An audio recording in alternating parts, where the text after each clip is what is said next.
You've allowed yourself to be in a very bad position, and he happens to be right about it. From the very beginning of the war. You're not in a good position. You don't have the cards right now. With us, you start having cards. But right now, you don't. Yeah, you're playing cards. You're playing cards. You're gambling with the lives of millions of people. You're gambling with World War III. You're gambling with World War III. And what you're doing is very disrespectful to the country, this country, that's backed you far more than a lot of people said they should have. This negotiation has been enforced, or forced rather, and imposed, and it hasn't necessarily been on Ukraine's terms.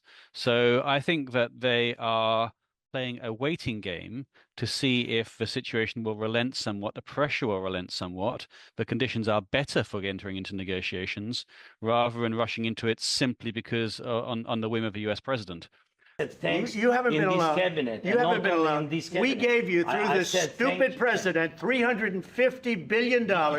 We gave you military equipment, and your men are brave, but they had to use our military. What about if you didn't have our military equipment, if you didn't have our military equipment, this war would have been over in 2 weeks. In 3 days, I heard it from Putin. In 3 days. This is something maybe less. In 2 weeks, of course, yeah. It's going to be a very hard thing to do business like this. The Americans, or for the Americans, a bad deal is better than no deal. But for the Ukrainians, a bad deal is worse than no deal. And that is a fundamental tension between the two.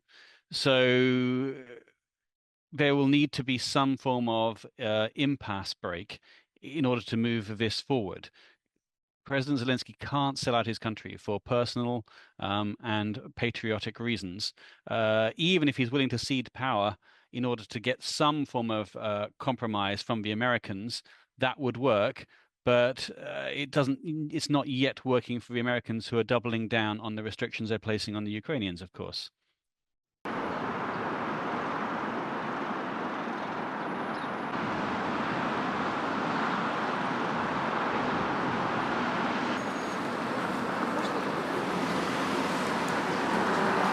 Тільки маніпуляція. Нічого більше, нічого серйозного там нема. І я вважаю, що нам не потрібно дуже хвилюватися іменно по цьому рішенні. Це рішення не остаточне, я впевнена в цьому. Дивіться, які там обурення серед мас людей. Сумно. Ну і для вас як? Я думаю, щось придумаємо. Я думаю, у нас сильна дипломатія, і в світі ми не одні. Всі бачать, наскільки швидко розвиваються дипломатичні події. Сьогодні наші команди України та Сполучених Штатів Америки почали працювати над зустріччю. Говорили Андрій Єрмак та Майк Вольц. Є позитивний рух. Сподіваємось на перші результати наступного тижня. The step up in Ukraine's own intelligence gathering capabilities and its own weapons making abilities, and the fact that the Europeans are not abandoning the Ukrainians, then we do absolutely see a picture that's not quite as bleak as is sometimes depicted, albeit very serious, on the basis that the United States was, the ultimate backstop, the ultimate guarantor, which it no longer is.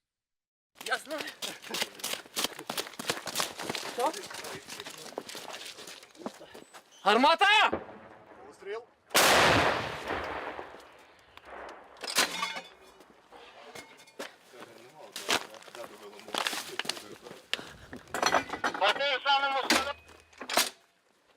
Постріл.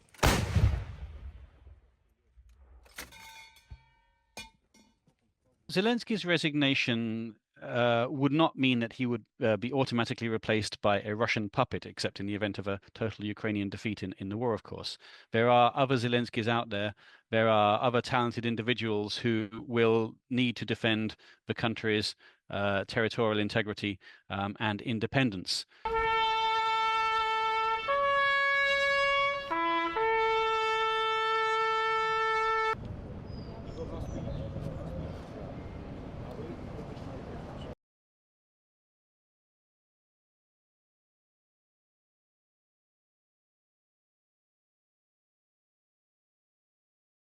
I think the mineral deal is under question.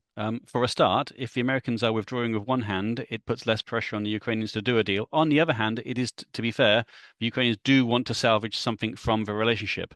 I think it's also questionable that President Trump is purely transactional and purely commercial in his interests, because if he were, then actually this deal would have been done last week and he would not have put the Ukrainians off in the manner in which he did, or ambushed them in the manner in which they were.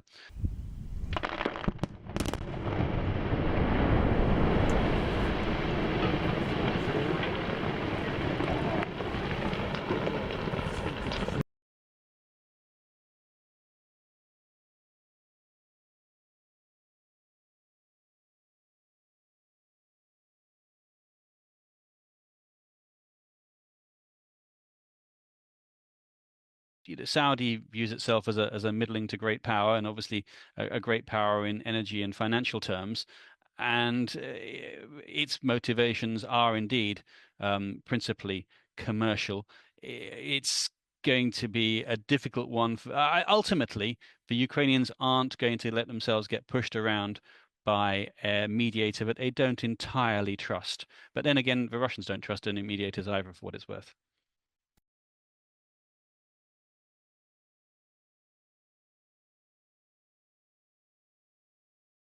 And as you believe, we have a lot of things to talk about, bilateral and also in the region and other areas. So most countries are increasing their defense spending as a percentage of GDP, and so this is happening. The problem is there is a gap between the Europeans realizing this, making it happen, and the lifeline that Ukraine has under more deleterious circumstances. That gap is ultimately the crucial question as to whether Ukraine can hold out that long.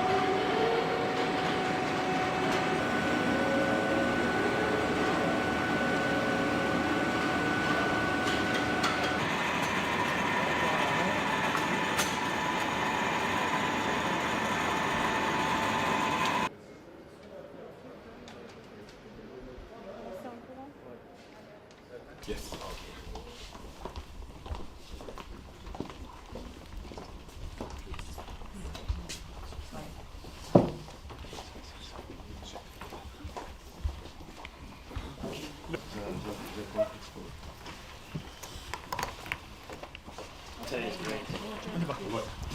Merci les amis. Thank you very much.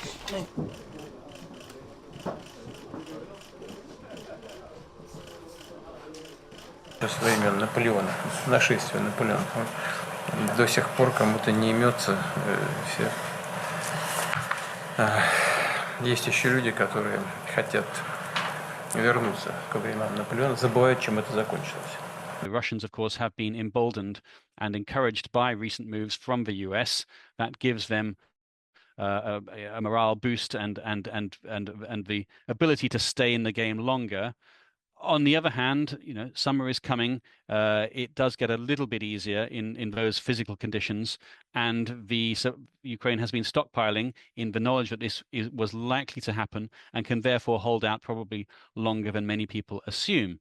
So, in fact, there is still all to play for, and as has been the case for the last few years now, then this war could actually go either way, and much depends on the political will of the West to step up to the plate in America's relative absence.